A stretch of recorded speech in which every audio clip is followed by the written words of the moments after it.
Tekrardan herkese merhabalar. Kanalıma ve mutfağıma hoş geldiniz. Hamur yoğurma derdi olmadan, yufkaya para vermeden incecik yufkasıyla içi ıspanaklı kol böreği lezzetini aratmayan muhteşem bir börek tarifi vermek istiyorum.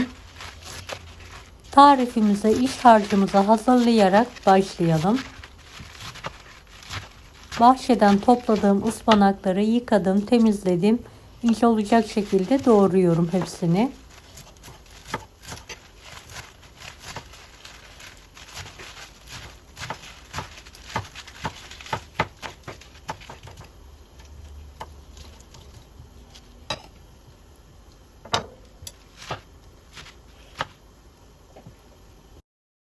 İki adet kuru soğanı bol zeytinyağı ile kokusu çıkana kadar kavuralım. Üzerine doğramış olduğumuz ıspanakların yarısını alalım. Karıştıralım.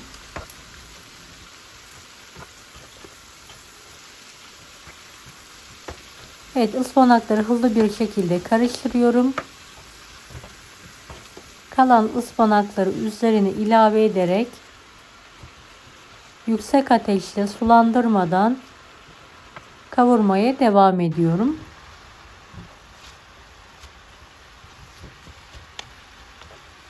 Videomu bu kısma kadar izlediyseniz yorum kısmına herhangi bir emoji bırakırsanız bana destek olmak için sevinirim. Evet, bir tatlı kaşığı tuz ilavesi yapıyorum ve karıştırıyorum.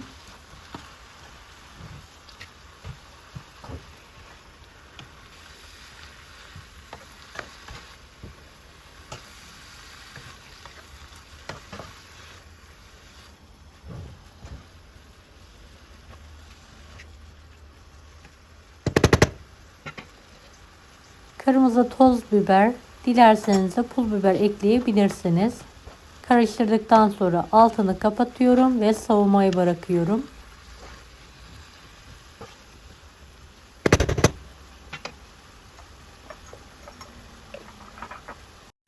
3 adet yumurtayı kırarak uygun bir kaba alalım.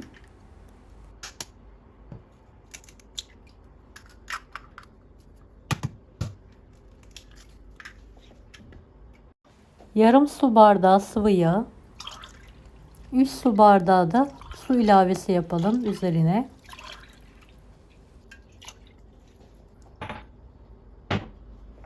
2 su bardağı un, yarım paket kabartma tozu, 1,5 tatlı kaşığı da tuz ilavesi yapalım. Mikser yardımıyla pürüzsüz olana kadar karıştıralım.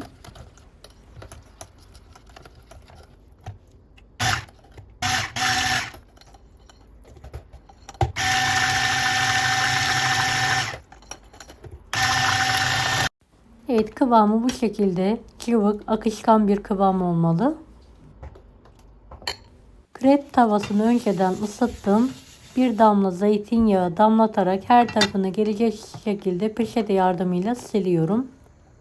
Bir kepçe hamurdan tavaya dökerek hızlıca yayalım. Orta ateşte kontrollü bir şekilde pişirelim. Evet, pişen krebimizi ters çevirerek diğer tarafını da pişirmeye devam edelim.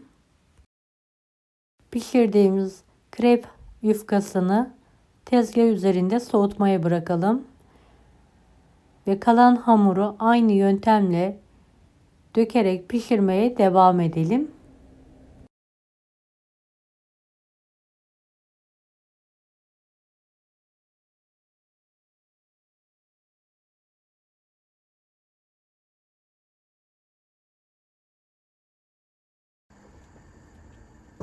Evet, krepleri incecik pişirmeye dikkat edelim. Bir kepçeden fazla dökmeyelim.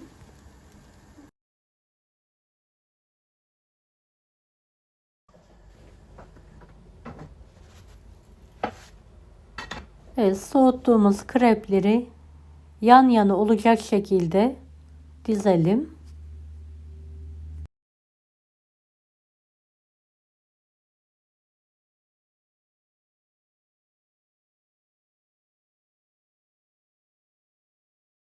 Hazırladığımız ıspanaklı harçtan kenar kısımlarına bolca koyarak uzaltalım.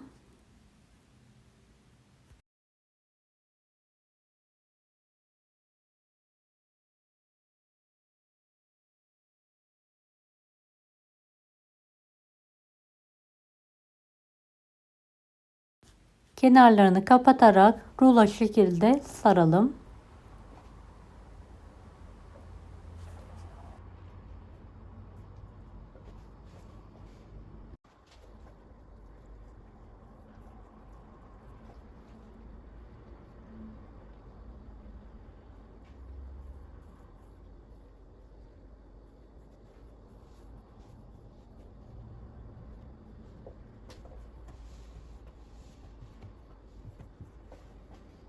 Kalan krep hamurlarını aynı yöntemle hazırlayarak şekil vermeye devam edelim.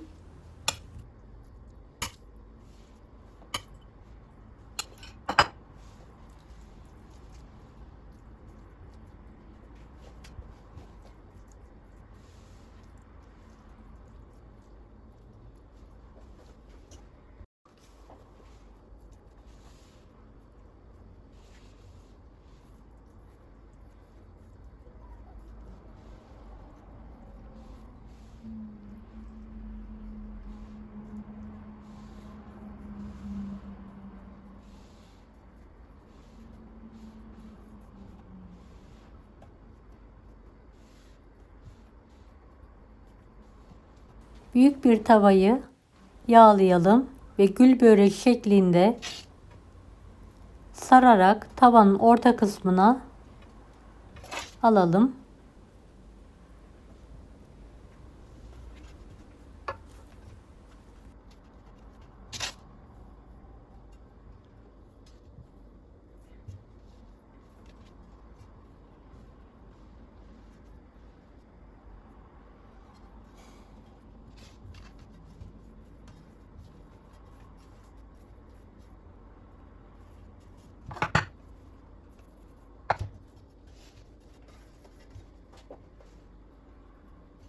Evet, böreğimiz pişmeye hazır. Orta ateşli kontrol bir şekilde pişirmeye bırakalım.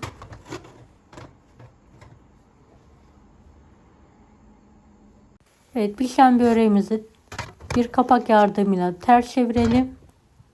Tavaya az miktarda yağ koyarak her tarafını yağlayalım.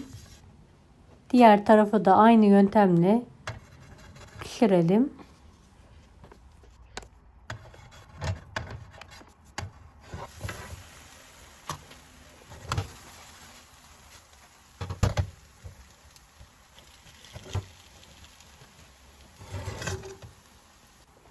Görüntüsüyle, lezzetiyle gerçekten kol böreğini aratmayacak muhteşem bir lezzet oldu. Mutlaka denemenizi tavsiye ederim.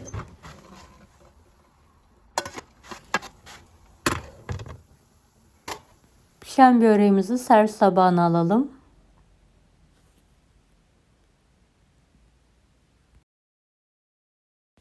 Evet, kalan hamurumu aynı yöntemle pişiriyorum.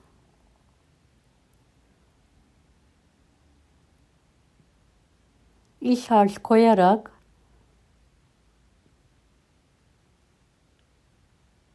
katlayarak tavada pişirmeye devam ediyorum. Dilerseniz bu şekilde de yapabilirsiniz.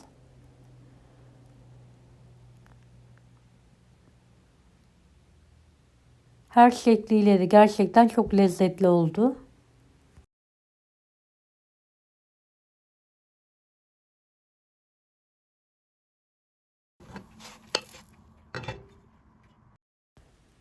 Dilimleyerek işini de sizlere yakından göstermek istiyorum.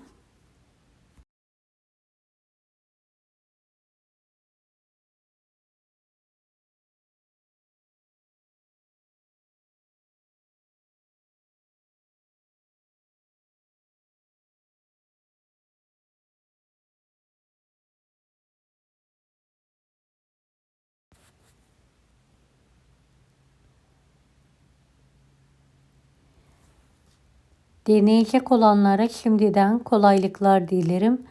Kanalıma ücretsiz abone olmayı unutmayın. Bir dahaki videolarda görüşmek üzere. Allah'a emanet olun. Hoşça kalın.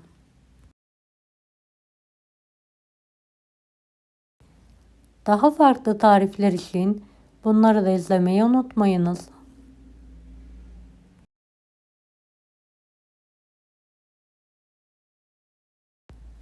Afiyet şifa olsun herkese.